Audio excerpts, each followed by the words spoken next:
আপনাদের উদ্দেশ্যে বলতে চাই যে এই নরসিংদীর এই চরাঞ্চল মেঘনা নদীর অববাহিকায় যে চরাঞ্চল রায়পুরা, সে রায়পুরাকে আমাদের উন্নতির পথে নিয়ে যেতে হলে জনাব তারেক রহমান তিনি আপনাদের সামনে ধানের শীষের প্রতীক নিয়ে যাকে পাঠিয়েছেন সেই ইঞ্জিনিয়ার আশরাফ সাহেবকে আপনারা আজকে থেকে 3 দিন পরে আপনারা ধানের শীষে সিল দিয়ে বিজয়ী করে তাকে আপনারা জাতীয় সংসদে পাঠাবেন। একটি কথা এখানে বলা প্রয়োজন, নরসিংদী জেলা, এই জেলাটি ঢাকা রাজধানীর অত্যন্ত সন্নিকটে, কিন্তু আমি দুঃখের সঙ্গে বলতে বাধ্য হচ্ছি অতীতে এই জেলা তিনি সৃষ্টি করেছিলেন খাদ্যমন্ত্রী আব্দুল মোমেন খান, শহীদ প্রেসিডেন্ট জিয়া রহমানের খাদ্যমন্ত্রী।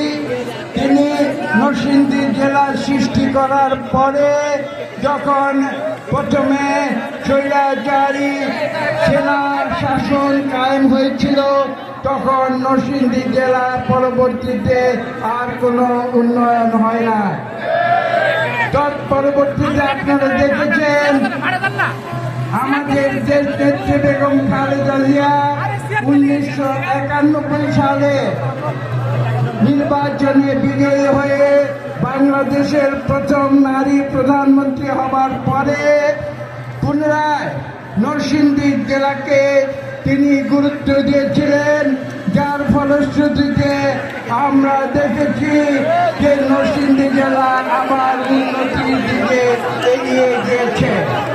কিন্তু বিগত 17 বছরে 2009 থেকে 2024 সাল পর্যন্ত স্বৈরাচারী আওয়ামী লীগ সরকারের সময় নরসিংদী জেলার উন্নয়ন আবার ব্যাহত হয়েছে।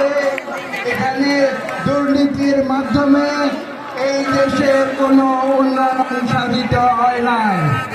সেই কারণে বিশেষ করে আজকে আমরা একটি গুরুত্বপূর্ণ চ্যালেঞ্জের সামনে দাঁড়িয়েছি। চ্যালেঞ্জটি কি?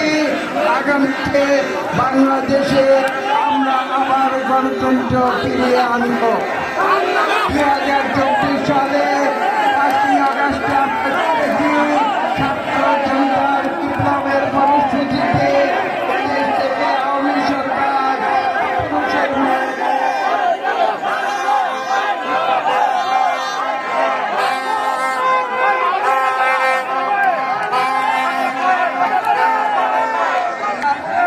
একটি অন্তর্বর্তীকালীন সরকার কায়েম হয়েছে, যারা 12 ফেব্রুয়ারিতে একটি অত্যন্ত গুরুত্বপূর্ণ নির্বাচন দিয়েছে। আমরা সেই নির্বাচনের মুখোমুখি এখন, এবং আমরা আজকে থেকে 3 দিন পরে ভোট কেন্দ্রে যাব। আমি এখানে দেখতে পাচ্ছি এখানে আজকে একটি নির্বাচনী সভা আহ্বান করেছিলেন জনাব ইঞ্জিনিয়ার আশরাফ সাহেব। আমি আপনাদের উদ্দেশ্যে বলতে চাই সেই জনসভা আজকে জনসমুদ্রে পরিণত হয়েছে, এবং এখানে এই চরাঞ্চল তথা রায়পুরার মানুষ তারা এখানে ঐক্যবদ্ধভাবে এখানে সমবেত হয়েছে।